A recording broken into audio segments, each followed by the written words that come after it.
Good morning. Welcome to our kitchen.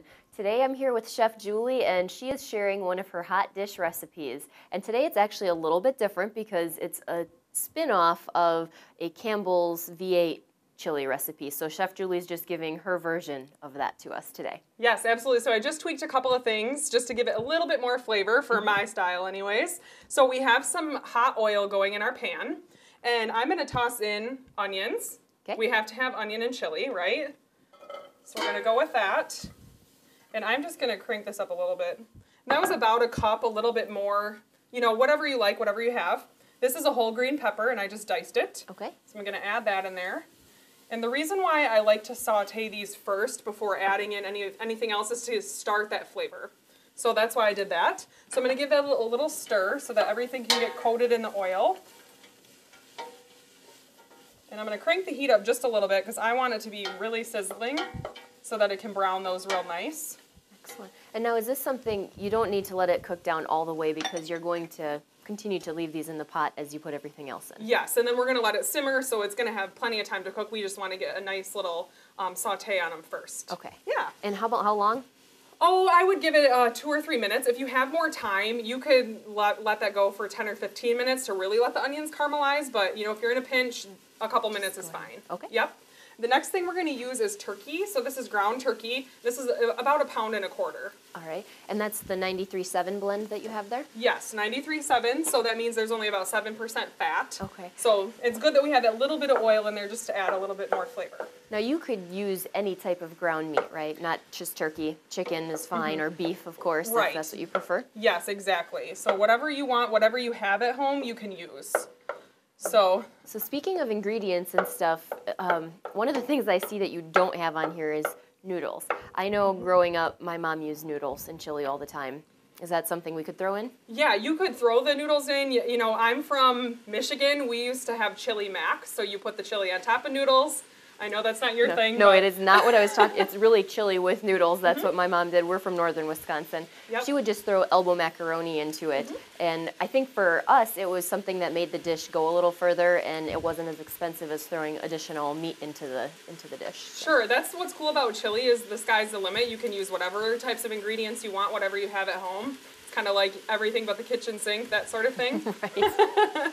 So we have our turkey, it's getting nice and browned, and we don't have to before we add the beans and stuff, we don't have to have this be fully cooked, because again, it's going to simmer. But we want it to get a little bit of that brown color on there because we want to make sure that we're getting that flavor.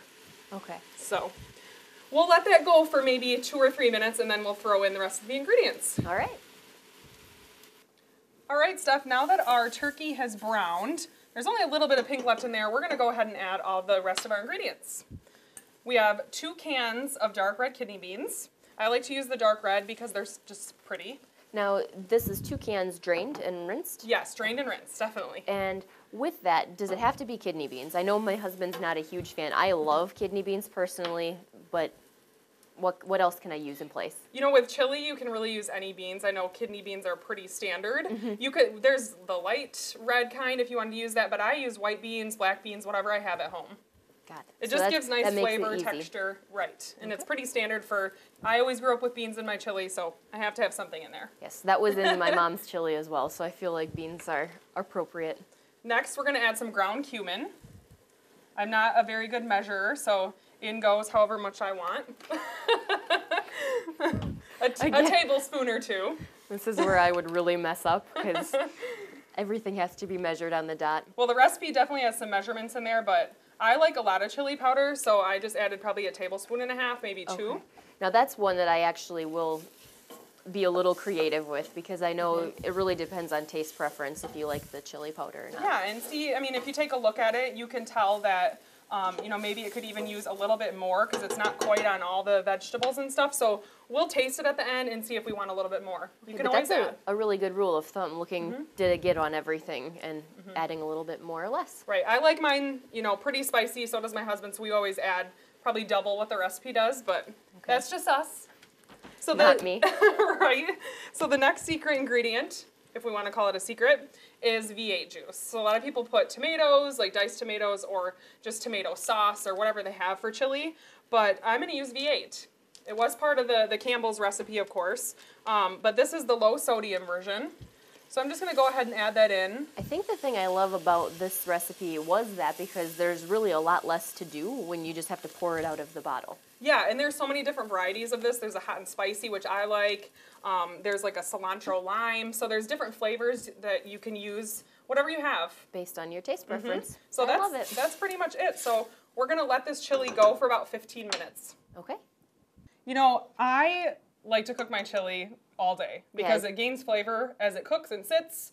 So I would let this go longer, but if you're in a time crunch, it's certainly ready to eat right now. Excellent.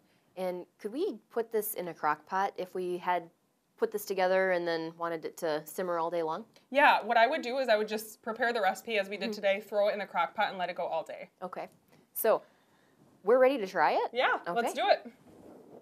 And one of the things with chili, a lot of people like toppings. We're just going to eat it as is today, but this looks like it'd be really good with some tortilla chips crushed up or even some cheese or maybe some Greek yogurt on top. Oh, for sure. And I like to put some herbs on there too, like chives or even green onions or something like that would be good. That's a great idea. This is excellent. It's not overpowering. I think it actually reminds me of my mom's without the noodles, of course. So. Yes, it's a pretty standard chili recipe, but it's easy, it's quick, it's delicious. Excellent. Well, thank you very much, Chef Julie. If you'd like this recipe or any of our recipes, you can visit our website, festfoods.com, and click on the Health and Wellness link. Back to you.